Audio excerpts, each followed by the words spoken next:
안녕하세요. 굿모닝 굿모닝 굿모닝 굿모닝입니다. 오늘은 사사기 9장 16절에서 21절까지 함께 묵상합니다. 이제 너희가 아비멜렉을 세워 왕으로 삼았으니 너희가 행한 것이 과연 신실하고 이로우냐? 이것이 여룹바알과 그의 집을 선대함이냐? 이것이 그의 손이 행한 대로 그에게 보답함이냐? 우리 아버지가 전에 죽음을 무릅쓰고 너희를 위하여 싸워 미디안의 손에서 너희를 건져냈거늘 너희가 오늘 일어나 우리 아버지의 집을 쳐서 그의 아들 70명을 한 바위 위에서 죽이고 그의 여종의 아들 아비멜렉이 너희 형제가 된다고 그를 세워 세겜 사람들 위에 왕으로 삼았도다. 만일 너희가 오늘 여룹바알과 그의 집을 대접한 것이 진실하고 이로운 일이면 너희가 아비멜렉으로 말미암아 기뻐할 것이요 아비멜렉도 너희로 말미암아 기뻐하려니와 그렇지 아니하면 아비멜렉에게서 불이 나와서 세겜 사람들과 밀로의 집을 살릴 것이요 세겜 사람들과 밀로의 집에서도 불이 나와 아비멜렉을 살릴 것이니라 하고 요담이 그의 형제 아비멜렉 앞에서 도망하여 피해서 무엘로 가서 거기에 거주하니라. 아멘.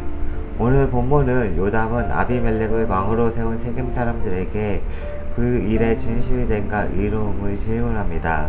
그리고 기도문을 통해 하나님이 이스라엘 백성들을 구원하셨는데 70명의 아들을 죽인 아비멜렉을 왕으로 세운 것이 그에 대한 보답인가를 제시하며 실망스러운 마음을 전하면서 이 일에 선한 일이 있으면 같이 기뻐하겠지만 이 일이 선하지 않는다면 아비멜렉이 세겜이 아비멜렉을 불사르게 될 것을 예언합니다.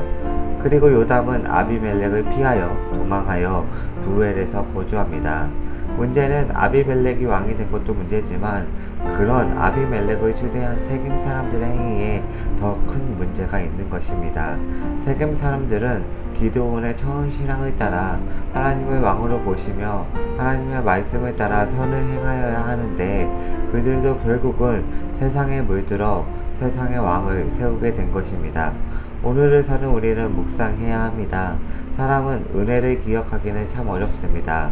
만약 우리 삶 속에서 하나님의 은혜가 사라져갈 때 우리는 세상의 선택을 하게 됩니다.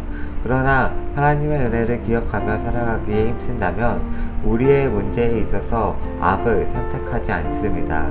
이제 우리는 하나님의 은혜의 기억이 사라지지 않도록 매일매일은 하나님의 말씀을 붙잡고 나를 점검하며 살아가야 합니다. 하나님의 은혜가 나를 붙들어 하루하루를 살아간다면 나의 선택 가운데 언제나 하나님이 함께 하실 것입니다. 기도하겠습니다. 하나님 감사합니다. 오늘도 말씀을 묵상하게 하심에 감사합니다. 하나님, 우리는 하나님께 받은 것이 너무 많습니다. 또 우리를 지켜주시고 인도하신 하나님의 은혜가 너무나도 많이 있습니다. 그 은혜의 기억들을 잊지 않게 하여 주시옵소서. 그래서 우리가 매 순간마다 그 하나님의 은혜를 기억하여 하루를 살게 하시고 하나님의 인도하심에 따라 나아가게 하여 주시옵소서. 오늘도 말씀에 의지하게 하여 주시옵소서. 사랑합니다. 예수님의 이름으로 기도합니다. 아멘.